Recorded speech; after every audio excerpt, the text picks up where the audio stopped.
Well, good morning. So we're at principle number 3 in Gottman's book, turn toward each other instead of away. And what he's getting at in this chapter, I think, is that couples who engage in lots of what he calls small, maybe humdrum actions of connection tend to remain happy. Actions as simple as chatting at lunch rather than, not paying attention to each other or watching the news together. He says real life romance is kept alive each time you let your spouse know he or she is valued during the grind of everyday life. Then he goes on to say, in marriage, couples are always making what I call bids. Bids for each other's attention, affection, humor, or support. The partner responds to each bid either by turning toward their spouse or turning away. A tendency to turn toward your partner is the basis of trust, emotional connection, passion, and a satisfying sex life. So, as in previous chapters, he has a questionnaire to help readers get a sense of how their relationship is faring or likely to fare in the future in this area. So, for example, number 4, my partner is usually interested in hearing my views, true or false. And 12 or more true answers out of 20 is pretty good, and under 12 probably could use some work. And he says there's 2 obstacles to turning toward each other, and one is missing a bid because it's wrapped in anger or another negative emotion. And the second one, he says, is being distracted by the wired world. And I would have to agree with him here. In the last few years, I just see it much more too, that screen time, videos, phone, TV, computers can come between a couple. All right, so we want to pay attention to that. And then he has 3 exercises to help couples in this area of turning toward. And the first one he calls an emotional bank account. So he has you note and track how your partner has been turning toward you and giving. Now, the big challenge here is to actually notice when they're doing that. And then he has a long list of activities and has each partner choose 3 that their partner has done in the past and share with each other so they both know which turning toward activity is most appreciated. You could do a bunch of things, but maybe 1 or 2 your partner appreciates the most.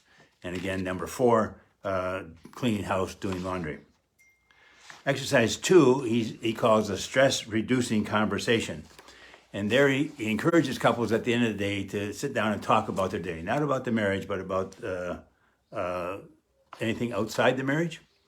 And he lists a number of do's and don'ts for this exercise, which is really a form of active listening. You're making sure you hear your partner, validate that makes sense, and get in touch with their feelings. And he goes on to fairly lengthy fashion suggestions and tips for listening well. And then the third exercise is he calls talking it out. And so this exercise challenges partners to, if something goes wrong, say you miss a bid or your partner misses a bid, to talk to each other about that. And so he has lists that might help that discussion, and 3 lists, I guess. The first one is during the episode I felt when you did or didn't pay attention, what triggered those feelings, and when my partner or I turned away, it reminded me of. So couples fill out the 3 forms and then they share with each other. And he goes on, we're all complicated creatures whose actions and reactions are governed by a wide array of perceptions, thoughts, feelings, and memories. In other words, reality is subjective, which is why your partner's take may be quite different from yours without either of you being right or wrong. Okay? So the conclusion of this exercise is to recognize your own contribution, however small, to the mess, and to share with your partner what you could do differently to get a different outcome, and then suggest maybe one thing your partner could do in a similar situation so they get a different outcome. Right? So that concludes the first 3 principles, which sort of form the basis of Gottman's approach. Remember, he says the importance of strengthening the friendship and trust that are at the heart of any marriage. And so those first 3 principles are updating your love map, okay, deepening your fondness and admiration, And this last one, increasing your tendency to turn toward each other. And again, his earlier statement, happy marriages are based on deep friendship. By this, I mean a mutual respect for and enjoyment of each other's company. And so again, he provides a checklist for couples to recognize how important relationships are or how important friendship is in their relationship. And again, 6 out of 10 or higher is good, under 6 not so good, and the relationship needs work.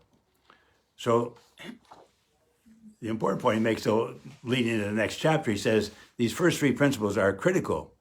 When you honor and respect each other, you are usually able to appreciate each other's point of view, even if you don't agree with it. And that's going to be the focus of principle number 4, which is let your partner influence you. So we've covered 3, there are 7. Next week, 4, let your partner influence you.